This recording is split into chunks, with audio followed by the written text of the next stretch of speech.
right, here we go. Overdrive, off and running. TSN 1050 on the TSN app, your home smart speaker, and up on TSN 4. Bryan Hayes, Jamie Noodles McLennan, and there he is, Jason Strudwick.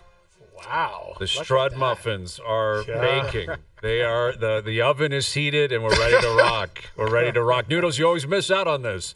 Usually you're not here, and Struddy steps in, and now you're a part of it. I'm so fired up. I didn't get the memo, though. I didn't know it was hoodie day. I didn't know that we were going to wear our hoodies today. I mean, everybody 40 and over, let's wear a hoodie. So I'm going to have to go down to the lobby of the hotel and buy one by 5 o'clock. Like, I don't know. I'm wearing a button down. Yeah, I thought I was on I TV hear you. today. This is a national television show. This is a theme for Struddy this week to mail in his appearances on TSN 4 in terms of what he's wearing. But who are you all of a sudden, Hayes? You Tommy Bahama? It's not like you dress that well. No, and then I we got don't. Noodles. Noodles, who do you think you are? Steve Jobs? You wear the same thing every day. It's black or gray. There's no color. It's like you're in a Star Trek movie from 20 years from now. Like, I don't want to be criticized by you two guys. that is valid. The two of us really have nothing to go on. Okay, so that is fair valid. enough. You're right. I wear black or gray, and that's it. It matches like the color of my skin after a late night out. And green. I should wear green too. But listen, you had notice. I talked to Mike Lane yesterday, and he didn't call you 5 minutes before the show. When we did the panel the other night, you float in there. You're wearing like a cardigan or so. I don't know what you were wearing. I'm like, it had some sort of like neck flare on it. Other than that, if you injured your neck, it looked like you had a neck brace on. I don't know what it was, but you came on and you were like in a cave. We couldn't hear you that well, but it was just good to see you, though. Yeah, good it was to great see you. to see you. Good to see you. It's a 1 minute hit. I don't have to dress like I'm James Bond. I mean, like, I'm not going to a dinner party. What do you guys want? It's true. It's true. And I thought you brought the heat. I mean, naturally, all of you guys answered the same. We had a Connor McDavid question, which I'm sure played well in Edmonton. I'm sure Craig Berube's commentary this morning would absolutely slay in Edmonton and through Alberta. You guys see he took a shot at the media here about the weather. Why don't we play it? I love this kind of stuff. It was awesome. It's so typical of anyone from Western Canada. It was freezing here today. Like, Noodles, you're on the road. Strud, you're out there in Edmonton. It was so cold today, so windy. What's the temperature? It was like it was one of those -6, feels like -14 type of days. Jeez. -14? Yes. Feels like -14. I'm swimming in the North Saskatchewan River when it's -15. I know that. And that's the rite of passage. If you live west of Ontario, then you have the right to say that. But here's what Berube said today when he opened up his pregame presser. Were you guys okay out there today? A little windy and cold for you? Or are you all right? I had a T-shirt on. Got in my truck this morning. There's so much I love about this clip. I want to address the fact that I believe he said driving in the truck this morning, which is there is no more of an impractical move anywhere in the country than driving a truck living downtown Toronto. I'm sure he lives like right across the street from the rink. He probably he's just driving that truck down Queen Street, King Street, trying to take a left on Yonge, probably illegally, and he just doesn't care. Yeah. Like, driving a truck when you live and work downtown Toronto is so unnecessary, but it's such a Western Canadian play. And you guys can speak to it, to Alberta guys. You got to chirp everyone in Southern Ontario, because we actually have the audacity to say, wow, it's pretty cold. Pretty cold outside today. Listen, I've been out here, I'm going to say here, but in Toronto. I've lived in Toronto now 14 years. I've gone soft. There's no chance. Like, -14 would feel like -40 to me. I would be the same way, complaining about the wind, complaining about the weather. I did grow up out in Edmonton and in Alberta, and that there was times where we did walk to school and it was -28, and all your parents would say is make sure your face was covered. That's it. Like, enjoy school, have a nice walk, but, cover your face. But I'm not like that anymore. I live in Eastern Canada. I feel the cold, and, Craig Berube, I guarantee you, he drives an F-150 with maybe dualies, like dual tires on the back, just gritty. Leather package. Yeah. Yeah. The heat doesn't work. Heat doesn't even work probably in the truck. Windows open. Yeah. Don't need it. Like, to give you a sense of how tough kids are out in Alberta, they wear Birkenstocks up to -20. Yeah. Right? They just walk through the snow. They just no problem, no socks. Just, is it cold out today? I don't know. There's a bit of a breeze. I know. I appreciate my kids today. They got out of the car. We did the right up front move, which I don't think we're supposed to do. Ran in. My youngest goes in, and my oldest is like, "Why are we outside? Like, why won't they let us in?" Like, they were complaining. Where, to your point, it's like that in July in Edmonton, where kids are just outside in Birkenstocks and shorts and hour recess. It's freezing outside. Frostbite isn't a thing, apparently. Yeah. But, I was thinking about doing a list because I've got the list coming today. I have a very optimistic list. It's only a 3-pack. I could only come up with 3. Maybe you can help me, fill out the edges if you want a little bit later on. But 3 reasons why a Canadian team is going to win the Stanley Cup this year. All right, I have 3. I'm going to get to that a little bit later on. But, feeding off Berube's comment, chirping people here because, they have the audacity again to say, wow, it's kind of cold outside. The most annoying things, Canadians talk about, because there's different pockets throughout the country. Obviously, in Toronto, we have a lot of them. I can look myself in the mirror as someone born and raised here. I think one of them is, and this I think is a fact, when people from Toronto go elsewhere in the country and they don't have Toronto things, people are shocked by that, right? Like, why don't they have a Soto here? In why don't they in Calahoo? Yeah, exactly. Why isn't there an Eaton Center in small town in Porcupine Plains? Like, that's a very Toronto thing. Why don't they have this here? Because it's a different part of the country.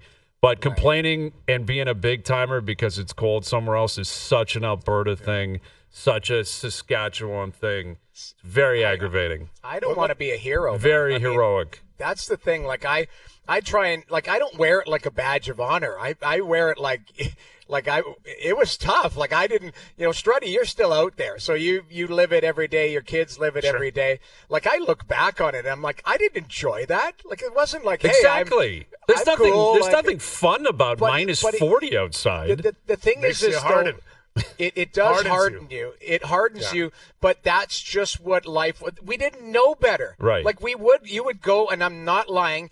Struddy, I'm sure you're the same way. Like, outdoor rink in pair of jeans and your skates, and it's 9 hours, and your mom would come up and go, "Hey, you missed dinner. Let's go. Like, it's time." Well, okay, 10 more minutes. Like, that's just what it was. Right. That's not being a hero. It's just I didn't know know better. Just Believe me, if I knew then what I knew now, like, I wouldn't have played pro hockey because I wouldn't have been out on the rink for 8 hours. I would have been inside. Like, that there was heat and there were things that I could do otherwise than sit there and freeze my ass off outside. It was so cold. I'd have my Jordache jeans on playing in the ODR. I'd have to go home and take a bath to pull them off because they're literally frozen to my skin. The skin, it was so, and then you pull them off, and when you're so cold, your legs are red. Just pull them off. Like, it'd be Jordache jean, they just see it going down with redness all the way down. You're like, but my mom would be like, "What's wrong?" I'm like, "Is this not normal?" Like, this is just, it was every day. It was the same thing. And then, I have 9 toes. Yeah, I didn't need that 10th toe. It doesn't matter. Like, it's fine. I still got great balance. Yeah, don't miss a shift, man. It's all good. I love it. And I've often wondered, is there another end of the spectrum, someone that grew up in Florida that's like, 100 degrees outside, too hot for you? I wore a jacket today. Like, is there the opposite guy that's like, 100%. Oh, you think it's hot? This is nothing for me. I'm in jeans today. And it's like, that's equally as aggravating for people that are just acknowledging how hot it is. But I witnessed it. I'll never forget this, and I still bug Pronger to this day. We were playing against Phoenix, and we were with St. Louis, and his grandparents lived in, a place out there, Scottsdale or one of these, suburbs. And he's like, "Well, let's go to my grandparents for dinner." And so you fly in, so you're wearing a suit. So we're wearing a suit, but it's whatever, 190 degrees or whatever it is outside. We went into their place. They had the heat on inside their place. They were wearing sweaters. I couldn't function. I had sweat right through my suit. Yeah. and you're eating dinner and you're just leaking on your plate. And I was like, what the hell is going on here? Like, I know senior citizens get cold and all of that. Oh, yeah. They were wearing sweaters in Phoenix. It was ridiculous. Crazy heat. Crazy heat. I know it, man. I hear you. But anyway, Craig's ready for the game tonight. That could have been a shot, I guess, at Anaheim media, that this would be a shock to the system, right? Like, they're coming through Eastern Canada right now. They were in Ottawa last night. They got pumped. That's what we were talking about yesterday, Noodles. That's what the Senators needed. Had to pick up a win last night, and they did. And I guess the Rangers had to have a win last night, but conversely, so did the Sabres, and now Buffalo's in a really bad place, and we'll get to that momentarily. But the Leafs, you talk about being a favorite tonight. I want to say on FanDuel, they're like minus 450 or something like that. Like, just a massive favorite. Stolarz is going, which I appreciate because he played so well the other night. Wasn't a shutout, but you steal a game like that, put him back in there, right? I think you give him that opportunity to stay hot, and Stolarz is going to go tonight.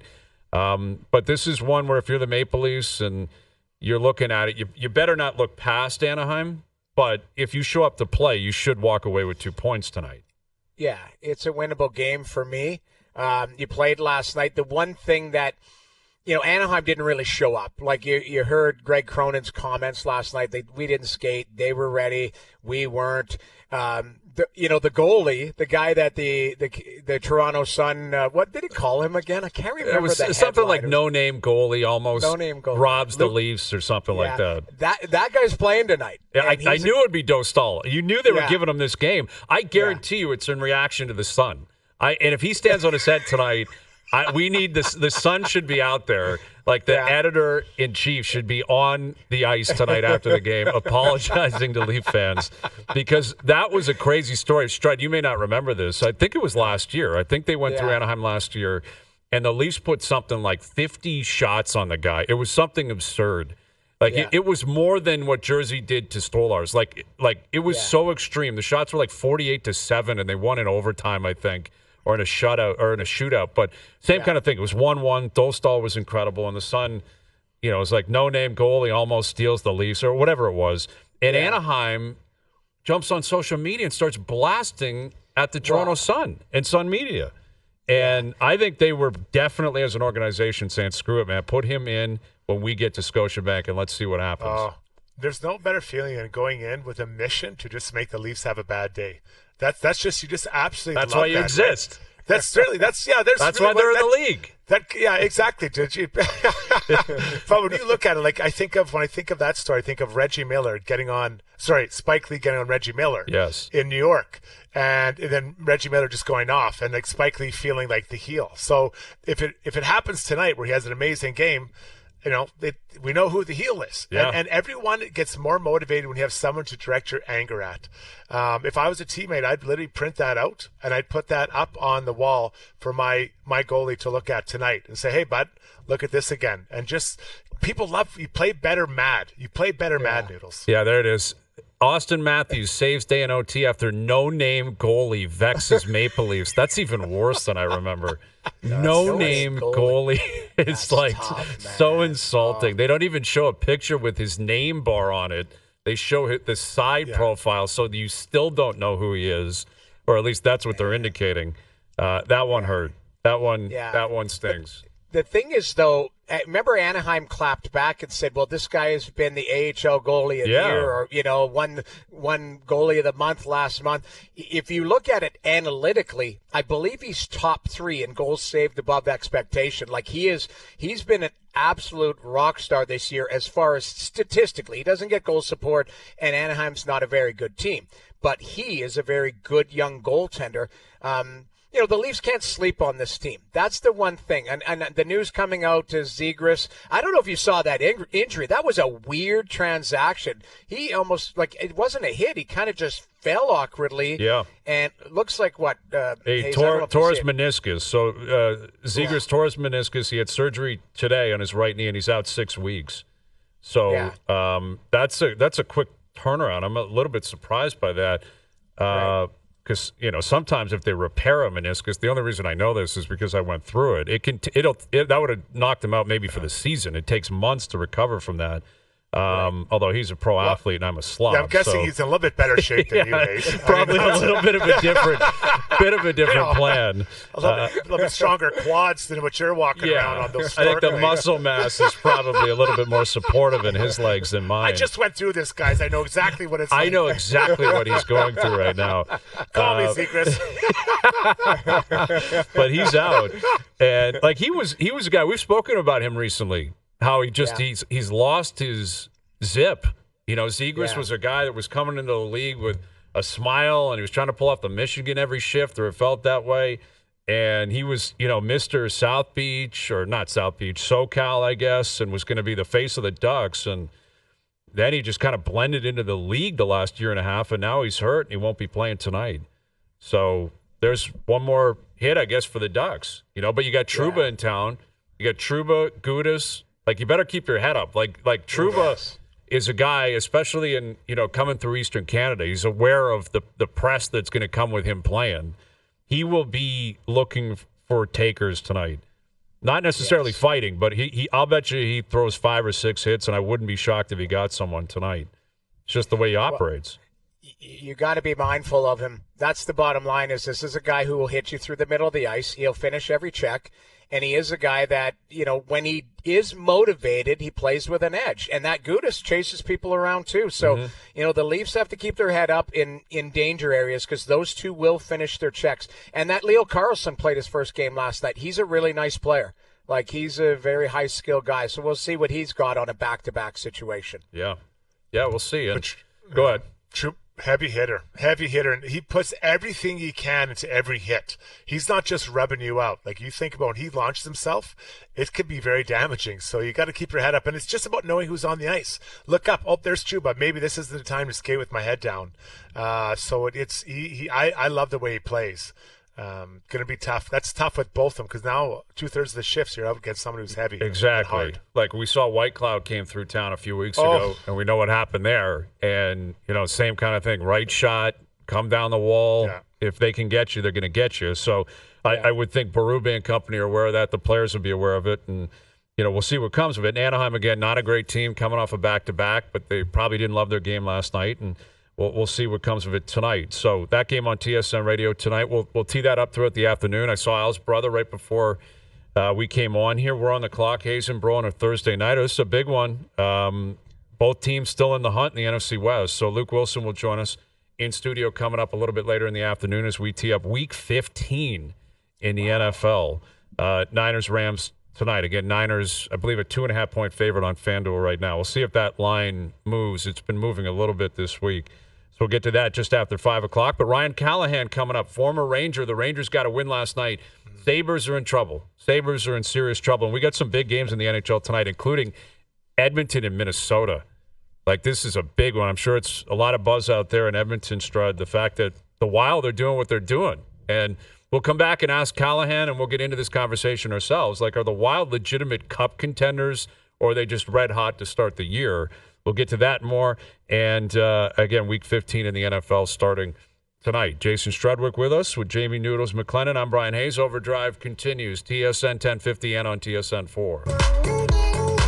All right, Overdrive continues. Brought to you by FanDuel, bringing you everything from the opening line to the final score. Ryan Callahan will join us here in a moment and get his take on the Leaf game tonight. Oilers in Minnesota playing the Wild tonight. And he's from, I guess, Rochester, so I'm sure he's got a connection with Buffalo, but he played for the Rangers, and get his take on what happened there last night. Again, we got the Thursday nighter tonight. You see Juan Soto was introduced as a New York Met, and like some of the details of what this guy got in the deal are incredible. Like luxury suite at Citi Field, 4 premium seats per home game. Why do you need a suite and 4 tickets? Like, isn't that, at what point, like, I guess you got it, and you can negotiate for whatever you want, but at what point would Cohen have said, can we just relax here, like, a little bit? You need a luxury suite and 4 tickets, like, right behind home plate? Who's he giving those to? Maybe he's giving up to kids. Maybe kids, right? Maybe kids. Maybe I want to believe. Maybe the premium seats for his family and the luxury box, he'll rotate it. I want to think the best. I saw that. That was my thought. Not just handing it out to his agent or, whatever. I want to see the best. All right, I like that. Glass half full kind of guy. Yeah, that's not where my head went at all. No. Mine was I want everything I can get, and I'm just going to keep asking.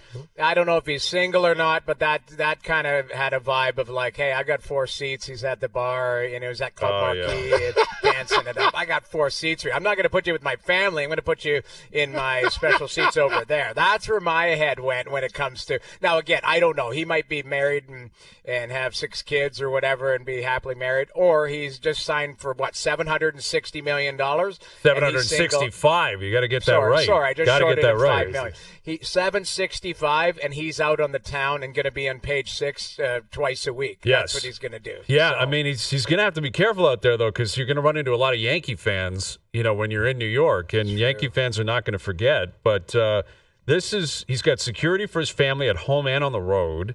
And then this is what I found interesting. You're paying the guy $765 million. Here we go. Okay? Say it. $500,000 for an MVP, and then an additional $1 million for each MVP after that. Isn't the $765 for the MVP? Like, why would you have incentives to play? It's nothing for him. It's nothing. But why do you need to incentivize him to go out and play well?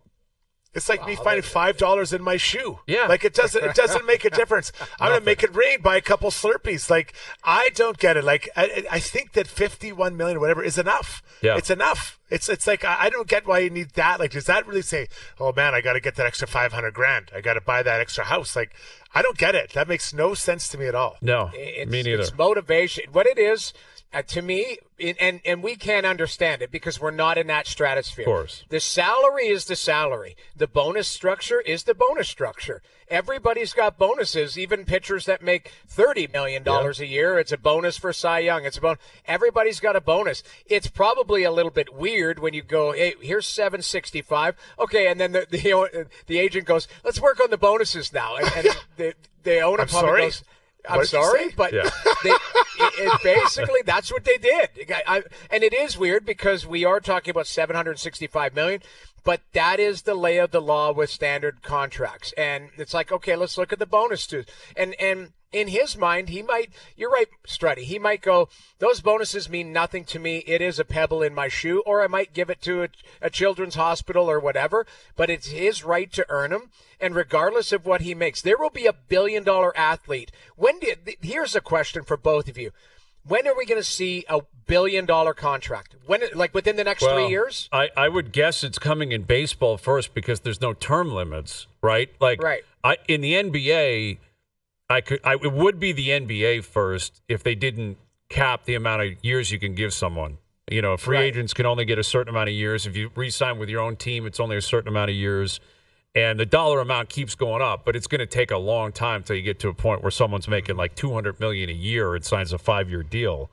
So I guess it would be baseball. I mean, we've seen back-to-back years of $700 million, but how much further can you really go? And who's coming that is going to be more valuable than Ohtani or Juan Soto? And it's got to be a perfect storm where you also have the desperation or willingness of a guy like Steve Cohen, who's basically, like this would suggest, all the details in his contract. Cohen actually was the first one to send over like a blank piece of paper and said, fill it out, and I'm just going to accept that. Like, how was there a negotiation? Like, Strud, you tell me. No. Was Cohen like, you want 6 premium seats? I can only give you 4, and that's where I draw the line? Where it doesn't seem as if the owner drew the line at any point. He just gave him everything. Well, this negotiation reminds me of when Noodles comes to town. I tell my wife, she's like, so you're going out Saturday night with Noodles? I'm like, yes. She's like, you would do this, this, and this. And in my mind, I'm like, I would have done 4 things. That's only 3. I'm out of here. See you later tonight. What a deal. Like, what a deal. You're willing to do anything. Yeah. So it's not surprising, but I think that the player who's going to get $1 billion, I don't think he's in Major League Baseball right now. No. I think these are the 2 guys. So I think it'll take a little bit longer because, I mean, I might be wrong. Maybe there is an incredible player, but is there a Soto or Ohtani that is 22 right now or 21 somewhere that I haven't seen? I don't think so. So I think he's not there yet. And these guys are obviously cashed in already. So where's the next guy? I don't see him right now. I don't. And maybe I don't either. Send me a note. Now, but it could have been I mean, if we wanted to, it would have been already. Wouldn't it have been Ronaldo going to Dubai or Messi going to Dubai? That's true. Or Tiger going to Dubai, right? That's right. Like, fair point. Like in Live. Like I think we were close to it with the Saudi money, but the guys chose not to go there. But I'm just talking the traditional top 4 sports, not because I think it might be soccer. European footy, yes, we'll call it. Might be that because those guys just make so much money and they're so much valuable, and that sport is a world sport. Right. Or it could be an F1 guy. I don't know. Maybe a race car driver. I don't know enough about their contracts and the way that works. I think once you get into marketing and you get into endorsements and stuff, then you're going to get there for sure. I mean, there's already been athletes who have made $1 billion throughout their careers, but the idea of signing a contract that has $1 billion on it. It will happen at some point. It's crazy to think that that's a reality, but it will likely happen at some point. All right, we got Leafs Ducks tonight. We got the Oilers in Minnesota playing the Wild. JT Miller returning tonight as well for the Canucks. They're at home against Florida. And you look back at last night, Ottawa needed that win. They got it. The Rangers and the Sabres needed a win. Only the Rangers got it last night. Sabres losing 3-2 in regulation. To chat about it, among other things around the NHL, we're joined now by former NHLer, former Guelph Storm, current ESPN Hockey analyst. Here's Ryan Callahan back on Overdrive. How you doing, Ryan?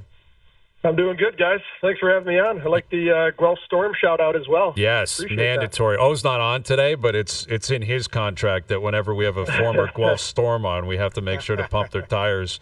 But yeah, we were discussing it a lot, throughout the week and certainly leading up to the game last night. Rangers found a way to get a win, but the Sabres, man, they haven't made the playoffs in 13 years.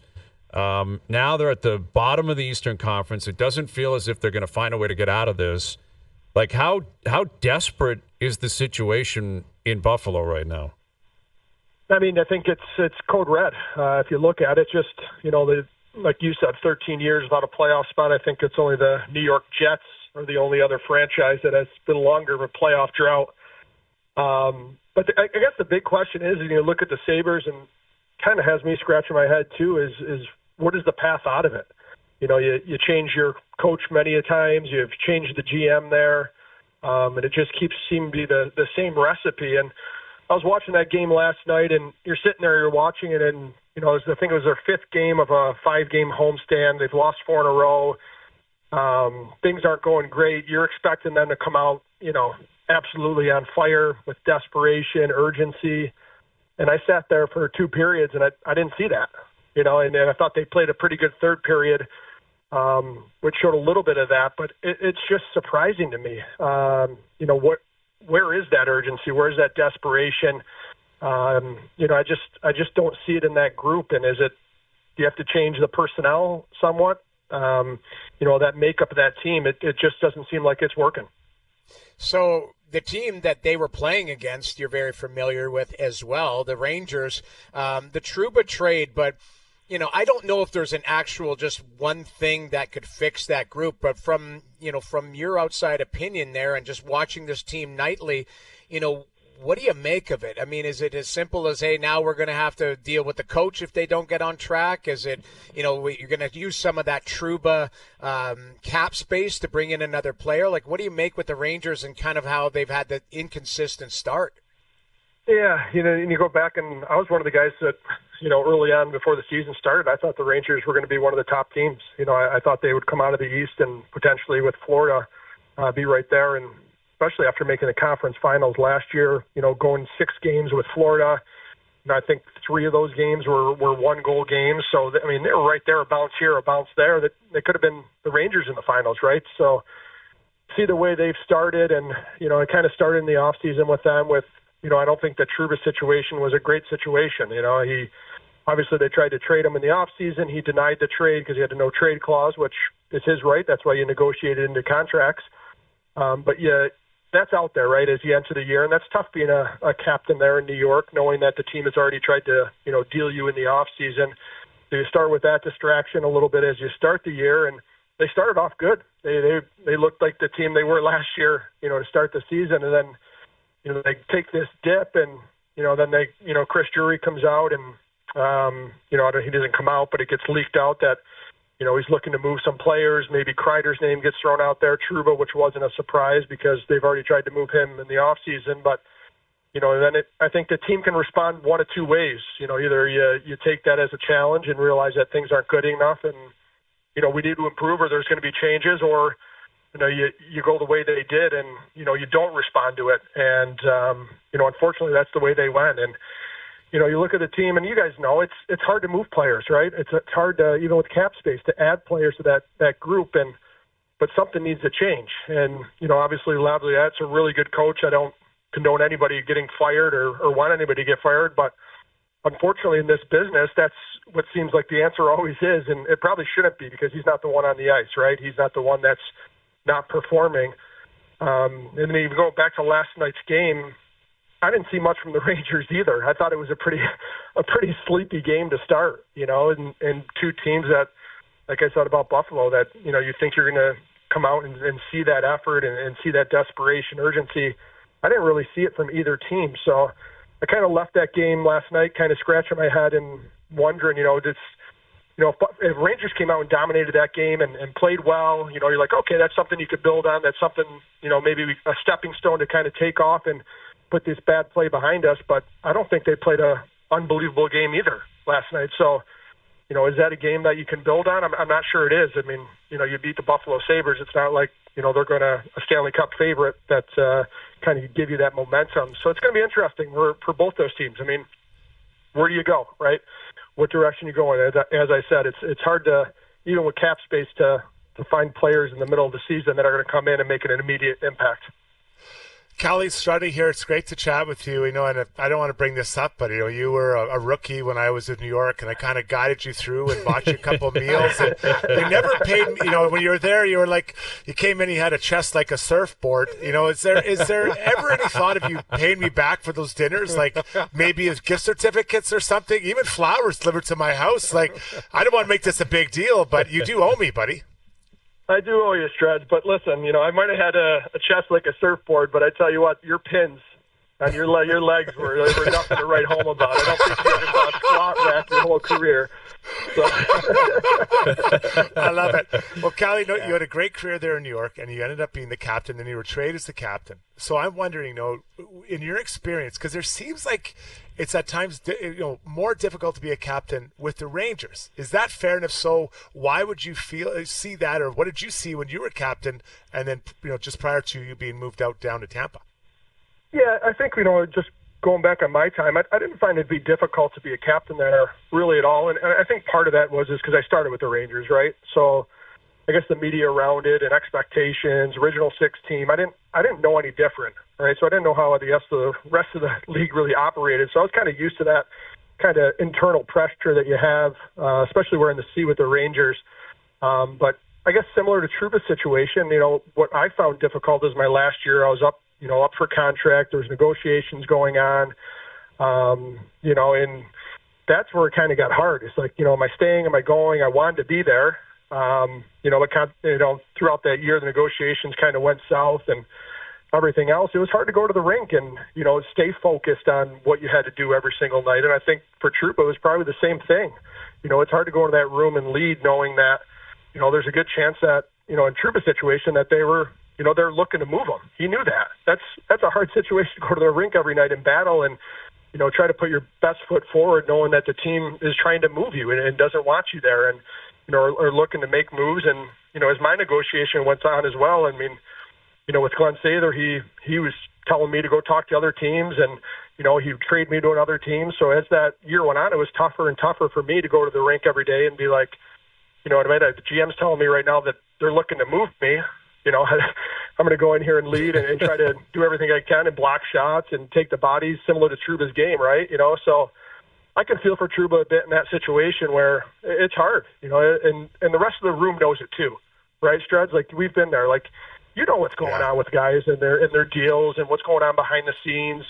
I mean, a lot more than the media does or the fans do. So it's not a secret, for me, everybody knew in the room what was going on. A lot of it, guys would talk to me about it, kind of what's happening and, what's going on with your deal. And it's just not an easy situation. So I feel that for Trouba, but with saying that too, like, now that he's moved, guys move on quickly too, right? Like, it's a business. Guys understand that. So guys in that room, once Trouba's gone, you kind of turn that page. You lose a buddy, but you continue to go forward. And, trades happen so much throughout the NHL. You're used to guys coming in and going out. So I don't think that affects the team at all, him getting dealt. But I think while he was there, it's a tough situation for both the guys in the room and Trouba. With Ryan Callahan of ESPN, and you got Edmonton and Minnesota tonight. The Wild are 19-5-4. Are they a legit cup contender for you, or is this just a really, really hot start? No, I think we're at the point now where you have to call them a cup contender. If it's first 10, 15 games, then you kind of wonder, is it just a good start for them? But you look at that team, and they're already 28 games into the season. I think they're the real deal, and the way they defended, and what kind of surprises me is in Minnesota is their power play and penalty kill aren't off the charts, right? They're 20th in the league in power play, 29th on penalty kill. Usually a team like that's first in the NHL, you look at either their power plays cranking or their penalty kill is really good. They're below average in both special teams. It just shows how well they play 5-on-5, how well they're defending. And, I think Kirill Kaprizov, is right there for the Hart conversation, the way he's playing. It's such an impressive player, and I think he's starting to get some more love now that Minnesota is up more in the standings, and they're having such a good year as a team. He's being recognized more, and as he should be, because he's one of those guys that's just fun to watch every night, right? You're scrolling around in games, and I find myself stopping and watching Minnesota just to see what he's going to do. So I have to point this out because I'm a former Ranger as well. I played a solid 6 weeks for the New York Rangers, but it was bad. They still talk about it. They should. But they didn't even let you finish your cup of coffee, huh? Yeah, you're right. It was back when they were just flushing people down the toilet left and right. Like, it was just, I think we had an $82 million payroll, and it was Leach out, and Messier finished his career. He had about 10 more root canals to finish with all of us slugs there at the end of the season. But, Callie, before I get to my question, do the New York Rangers have alumni coats? Because it's a big topic of conversation on our show, because the Toronto Maple Leafs have an official alumni coat to the point where Jeff O'Neill has multiple ones. I think he's got designer ones and all that. I never received a New York Ranger alumni coat. Struddy, I don't think you have one. If maybe you sold it or something in one of your Facebook specials. Marketplace for $35. Callie, is there an alumni coat with the Rangers? Well, I don't feel bad, because if whether you're there for 6 weeks or you're there for 8 years and wore the sea, I don't have a coat either. So I don't think there is a coat. I'm a 42 regular, though, if anybody's listening and has an extra Ranger coat available. I've seen you lately. You're not a 42 regular anymore, buddy. It's kind of come on. These meals are getting to you, Callie. Come on.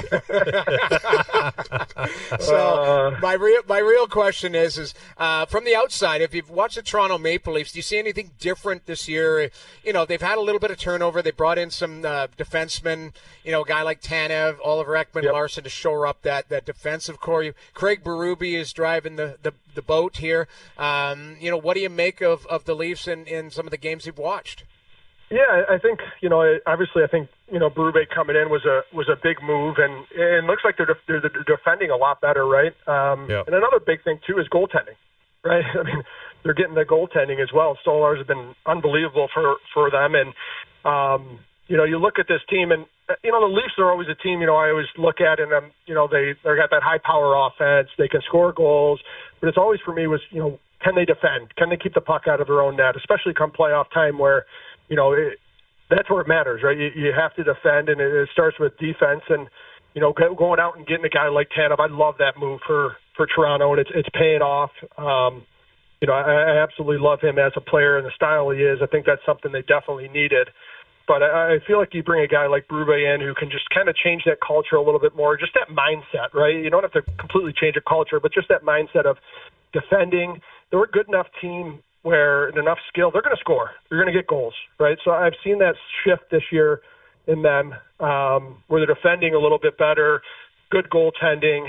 And I'll tell you what, come playoff time, that's going to pay dividends. And I think Toronto is on the right track to, not only have another good regular season, but I think this style of play that they're playing can now translate to the postseason and bring them more success come the postseason. That's what Leaf fans want to hear, and they got Anaheim in town tonight. There's a lot of games throughout the league, so enjoy those, Ryan. We appreciate you doing this as always. Thank you for this. Awesome. Thanks, guys, for having me on. And Struddy, don't be scared of that squat rack either, buddy. You still can get chrome even though you're getting older. My legs are great. I don't know. I'll send a picture. You can check them out. They're getting more. I play tennis now, buddy. Here we go. Quick shorts. Still telling your stories like you were back then, huh? Still got it. Still got it.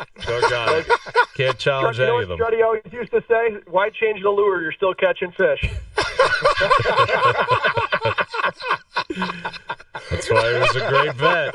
I'm sure the best in the league back in the day. Thank you, Callie. Appreciate it. Awesome, guys. Thanks for having me on. There's Ryan Callahan. That's a good line, Strud. It was good. Well, because the guys, you played in New York. Everyone, like Ryan Callahan, he came up. Honestly, like I think he dressed in the dark, right? And then he also started dressing good. And I didn't care. One time for the playoffs, I bought a tie off like a guy off the street who opened his trench coat. I'm like, I'll buy that tie. And I told the guys, I'm like, this is a designer tie for like $7. I think I got it down from like 11. Yeah. And the guys are all over me. So I kept saying, when you're good looking, you don't need good clothes. All you ugly guys got to dress well. Like Dan Girardi, that guy needed a $2,000 suit. He was not attractive.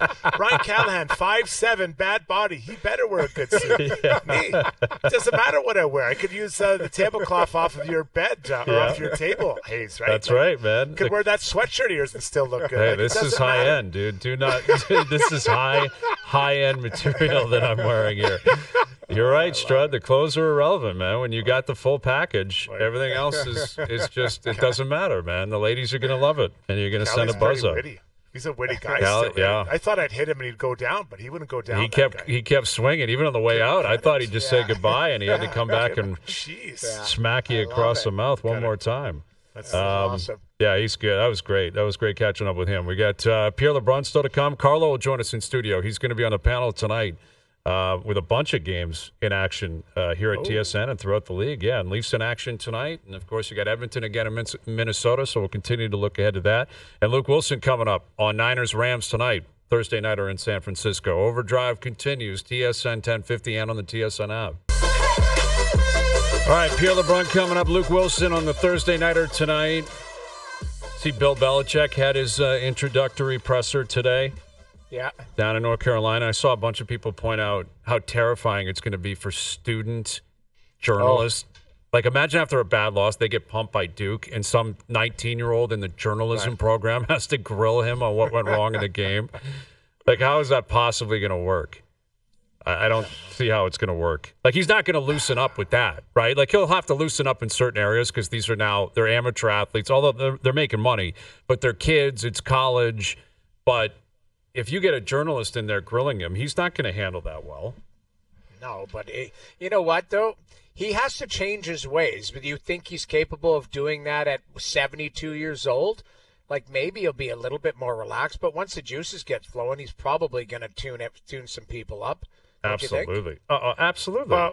But what's the relationship with the alumni? Like, do you have to spend time with the alumni? Like, do you see him in a room full of alumni just telling stories about Tom Brady? Like, is that part of the role as a head coach in college? I mean, it is with donors, Strud, for sure, right? Right. Like, if you got big donors that are basically offering you up the money to get into the portal and start paying for players and stuff. Like, I was just seeing online is Quinn Ewers, who's the starting quarterback for Texas, who I think a lot of people thought would go into the draft. He's had a lot of injuries this year. And if he went into the draft, he could be a first-round pick. They're saying he may return to college, but Arch Manning is ready to go. Like, Texas is going to push him out. Right. Manning's starting next year. There's no way they're going to go back to Ewers. So Ewers could hit the portal. I could see Belichick grabbing him immediately. Like, what a way to start your program with a kid like that. It would be a 4 or 5 year senior that's a stud quarterback, but someone's gonna have to pay for that. and it won't be Belichick, right? Like it's some donor, it's some significant alumni, like you said. I don't know how he's going to handle all that, but it's a totally different world. Like he had to deal with agents and stuff in the past, right? And probably some parents reaching out. But in the pros, you could kind of tell parents to beat it. You can't do that now. Like parents with collegiate athletes are right in your kitchen all the time. Parents, alumni, and boosters. Like I would feel like there's a lot of relationship building and talking. And I think that I don't know that that's his strength. Who's ever shown it is, except for the roast of Tom Brady. That's it. Yeah. When you put it that way, this may go horribly wrong for Bill Belichick. But he's can't be worse. Back. Remember, it went reverse though. Our buddy Urban Meyer was having himself a time when he got to the NFL. That's right. That's right. That's stayed behind and got into got handsy at the bar. I mean, I don't know. Belichick's got a young girlfriend. He might have turned over a new leaf. He's I can't living wait. young, man. 72 is the new 30. That's what they're saying in the collegiate ranks. So shout out to Bill Belichick. Pierre LeBrun coming up. Luke Wilson in studio. We got Carlo coming up. I've got a list on 3 reasons why a Canadian team is going to win the Stanley Cup this year. I think you guys are going to want to hear that coming up later this afternoon. Overdrive continues. TSN 1050 and on TSN 4.